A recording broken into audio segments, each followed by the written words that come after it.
Dickinson is back!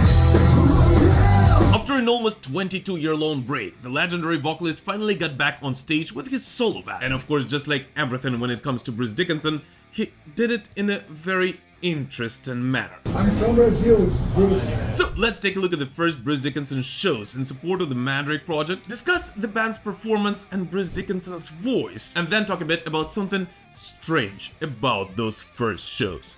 Here you go.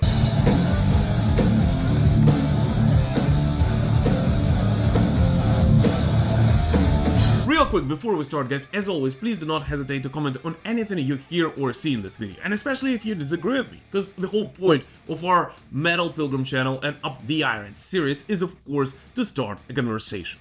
But alright, let's do it.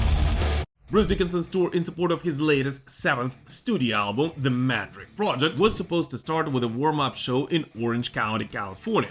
And given the fact that it was the only announced concert in the United States, the fans from all over the country of course flew over to California to witness it, where some of them found a little unexpected surprise. A couple of days before the first show of the tour, a band titled The House Band of Hell was announced to perform at the legendary California nightclub Whiskey A Go-Go. And if you never heard of that band before, it's simply because it did not actually exist. And until then, that name has only appeared as that of the band assembled by the priest in Bruce's video Rain on the Graves. So you do understand what happened next, right?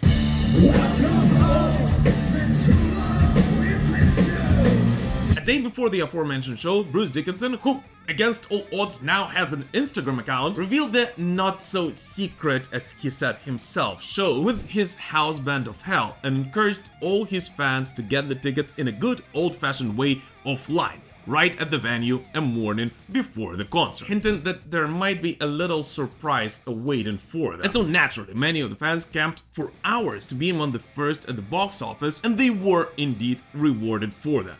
As to sell them tickets came out nobody else but Bruce Dickinson himself, who also put their wristbands on and chatted with his loyal fans. Now, I don't know about you, but this is what I call great marketing.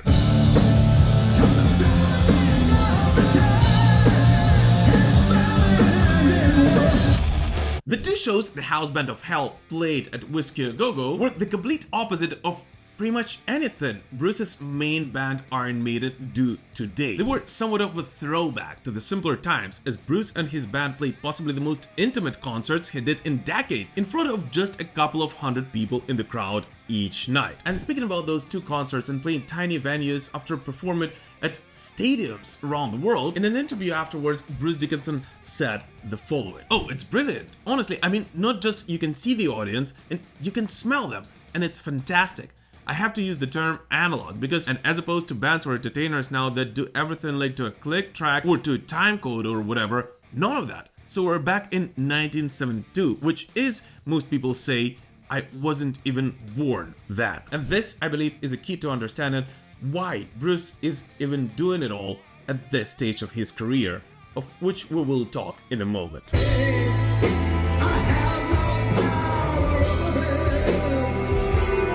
Overall, in addition to just giving kicks to Bruce, the Whiskey A Go-Go concerts of course also served the purpose of the warm-up shows, with the band experimenting with the setlist a little until landing on the final version at the first real concert of the tour at the Observatory. And so when it comes to Bruce Dickinson's latest studio album, the band overall played 4 songs from the Mandrake Project, those being Afterglow of Ragnarok, Many Doors to Hell, Rain on the Graves, and Resurrection Man, which, in all honesty, although I don't really consider to be the strongest tracks from this album, I do actually understand why Bruce decided to play those live, presenting this record.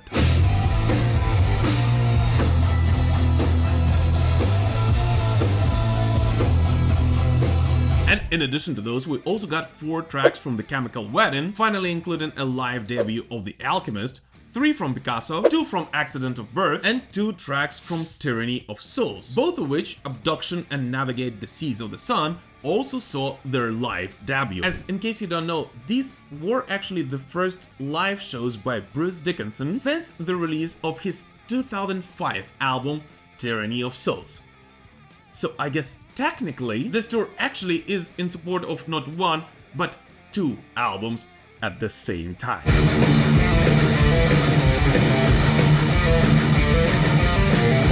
got a rather unexpected cover on the Edgar Winter Group's Frankenstein, during which Bruce Dickinson decided to let his inner child completely out in a while.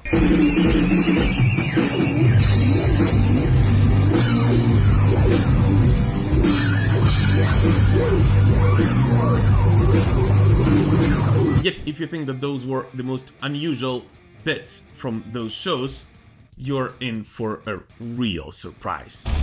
Not only the values, but also Bruce's stage presence and the performance itself was completely different from the one we're used to with Iron Maiden. Even more, some aspects of it came as a total surprise to me and many fans.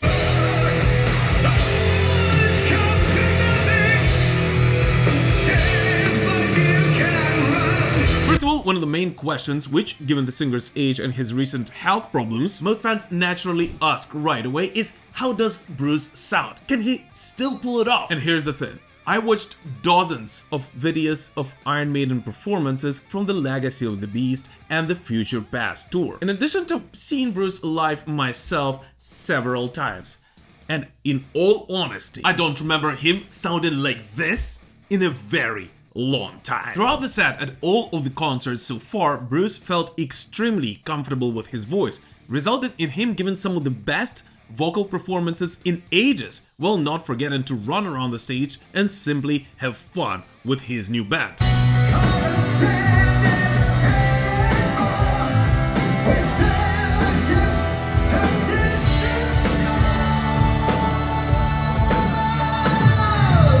Did you notice the smirky smile on Bruce's face after he nailed that part?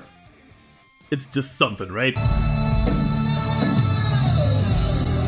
And while we're on it, the whole fact that Bruce Dickinson finally played Navigate the Seas of the Sun live is one of the most pleasant surprises and the biggest gifts for all of his fans. As I don't know about you, but I simply love this track. Despite it being rather simple and straightforward, there's just something in it which makes me shiver, which actually makes me believe that it might be one of my absolute favorite tracks of Bruce Dickinson's solo career. Well, beyond the earth, beyond all things that gave us birth, we'll navigate the seas of the sun. But Bruce's voice is not the only thing which sets these concerts apart. In addition to simply sounding great, it seems like Bruce Dickinson simply has awakened his inner child, who gets to do whatever he wants for 2 hours straight on stage with 5 more goofy yet very talented guys. And last year we spoke about how Bruce and some other boys at Iron Maiden seem to be having an abnormal amount of fun on stage while performing their The Future Past tour program. Yet this fun seemed to have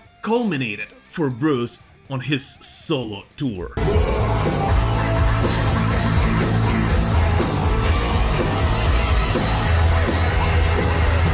He gets to play drums during the breakdown of Tears of a Dragon and not only, have fun with the theremin, and in all seriousness has a right to request more cowbell. It's more cowbell.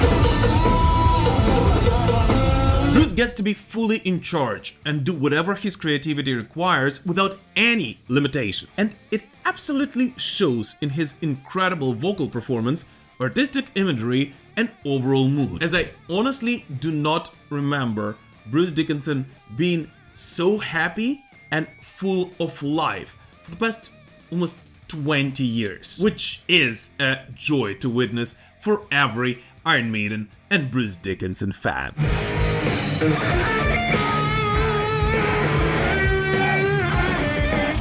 The Mandrake Project tour is nothing like what most of us have ever seen Bruce do before. And not because of a grandiose production or incredible special effects, quite the opposite. So far, this show is as stripped down as it could have possibly been. And this is what I love about it. This time it is all about the music and about connecting with the fans in a much more real way than any of us were ever able to witness. Last time Bruce Dickinson hit the stage with his solo band was all the way back in August of 2002 at the legendary Wacken Open Air. And it was not only a different band, but Bruce Dickinson himself was a completely different person back then. And now, with all the baggage of years, with all the hardships and everything he's been through, Bruce is giving us an opportunity to see him in the rawest, most intimate and most honest form. And I don't know, maybe because I am in Ukraine right now and recording this episode literally just moments after yet another Russian rocket attack. But I honestly believe that this is the tour to not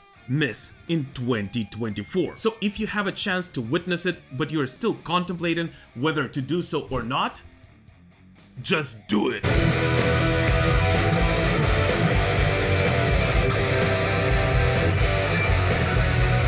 And what do you think? And hey guys, thank you so much for the dozens of photos and videos you Metal Pilgrims have sent me from those first shows. It was absolutely incredible to see how much fun you guys all had there. And by the way, if any of you would like to rock some Metal Pilgrim merch and represent the show and support me and this channel, of course, I would be very, very thankful for that. And especially those who get to travel to the concerts, you know. But meanwhile, please let us know what you guys think about Bruce Dickinson's tour so far and whether you would like to see it live. Thank you so much for watching this short video, guys, and we will prevail. Slava Ukraini!